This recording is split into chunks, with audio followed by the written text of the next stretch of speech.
My best friend has an expression. She says, life just happens. 18 years ago, the 30th of April 1998, at exactly 12:30, my wife and we have an appointment at Huddinge Hospital, south of Stockholm. Our son has gone through a number of tests, and we were about to get the results. As many of you already know, children, when they are 6 months, 18 months, and 3 years old, their mental and physical developments are tested. We stepped into the doctor's office. It's a white, cold, very sterile and very unwelcoming office, like any other hospital room. The doctor started explaining to us that our son's perception of the world was totally different than others. It was as if he was living in his own world. My wife was then more knowledgeable, so she asked a direct question. Is he autistic, she said. The doctor gently avoided to answer the question directly, and she continued to explain. After a few minutes and an awkward silence, she finally says, yes, your son is autistic. Our son was autistic. That was his diagnosis. We got back home. I was driving, but I have no memory whatsoever how we got home. It was blank in my head. I come from a male-dominated culture. I'm an engineer, done my military service as an officer in the Turkish army. I am 190 tall, made of Turkish steel, tough guy with big muscles. In my culture, there are certain and simple set of rules. Things are either black or white, right or wrong, good or bad. But for this specific answer and the diagnosis, there were no answers. I was out of answers. And when it happens, I have a tendency to get nerdy. And I don't mean a cute nerdy, I mean in a weird way, and only detailed. And I start reading about things. In 1998, it's pre-internet ages. There was no Google. I couldn't just Google it. So I went to the library. I went to the library and borrowed a bunch of books, 20, maybe 25 books, and I started reading into the topic. I wanted to know anything and everything about autism. I wanted to know what the cause was. I wanted to know, can this be helped? What can we do? What can I do?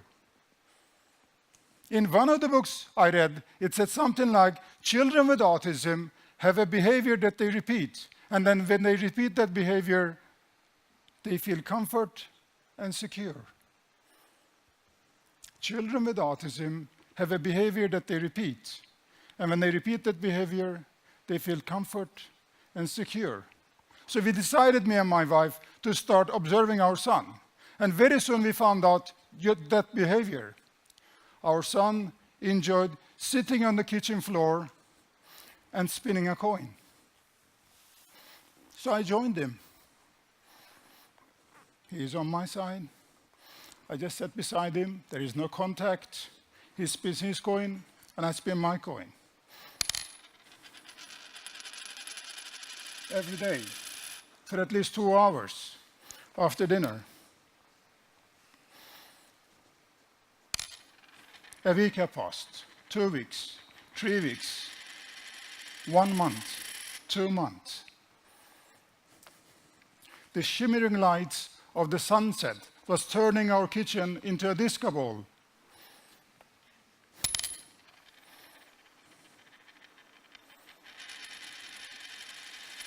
Three months and 4 months. And after a while, I was so much into it, so if you just listen to the wobbly noise now, pay really attention now, you will hear magic happening.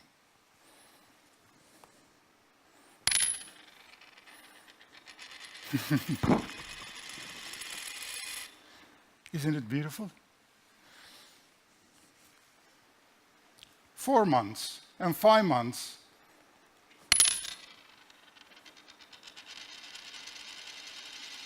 Let me share a secret with you. I still spin a coin when I'm by myself, maybe in a coffee house, in a restaurant, maybe at work. And people around me may think that I'm weird and strange, and they're welcome to do so.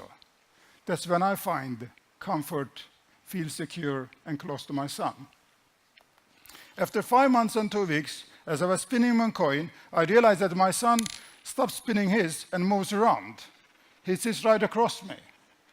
But I'm so much into my own coin spinning, I continue. After 15 minutes or so, I see his hand reaching out. He grabs my arm, he pulls me toward him, and for the first time ever, we have eye contact. Real eye contact.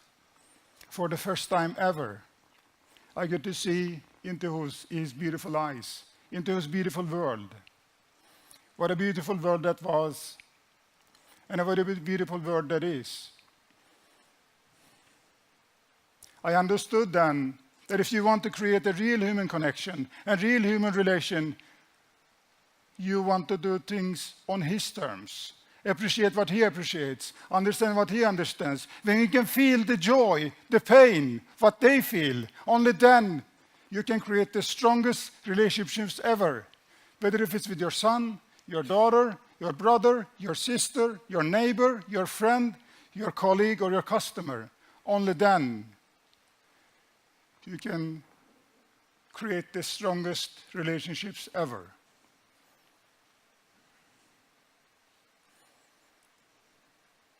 And it only costs 1 Swedish kroner, or whatever currency you may have. You spin that coin for 5 months and 2 weeks. Life just happened.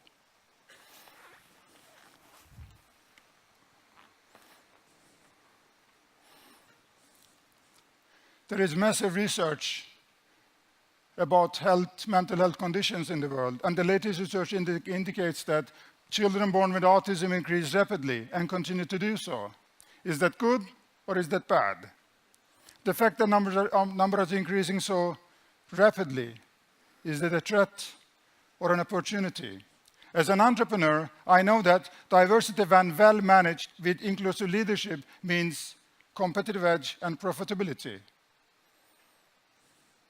So what if you and I, here and now, we decide on a paradigm shift? You and I, we decide that there are no disabilities, there are only special abilities, and there are no diagnoses, there are only superpowers. I have an unusual guru with a superpower. He has multiple superpowers, and one of his superpowers has changed my professional life tremendously, especially when it comes to how I handle my meetings. And I do attend many meetings in my days. Before, I was the person who went to any meeting, attend any meeting, and dominated the meeting to get the results I needed. But these days, I have another approach. I take my time to tune in and try to identify all the different stakeholders. What are their needs? What do they want? And I try to provide an environment where everybody, the others, can perform to the best of their abilities. And you know what? Things seem to get quicker, many times better, and I don't have to do all the work. Good deal. I'm just going to ask you to close your eyes for a moment. Close your eyes. Think about people with differences. I want you to think about one special person in your life. Get really in touch with your feelings. How do you feel?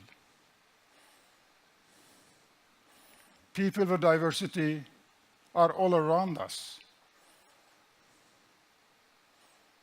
You may open your eyes now. Open your eyes, open your hearts, and open your mind to see the differences.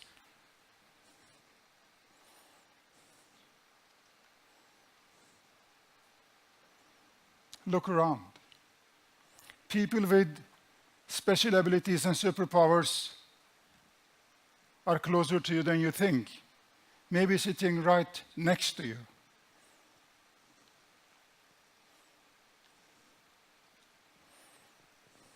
So I'm going to ask you to go out there and find your unusual guru. Someone who's different, someone who sees the world differently.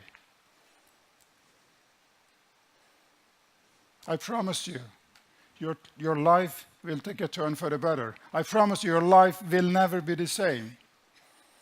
Yes, of course, I wanted to enter into my son's world. Never would I think that a coin would be the key into such beautiful world full of beauty and wisdom.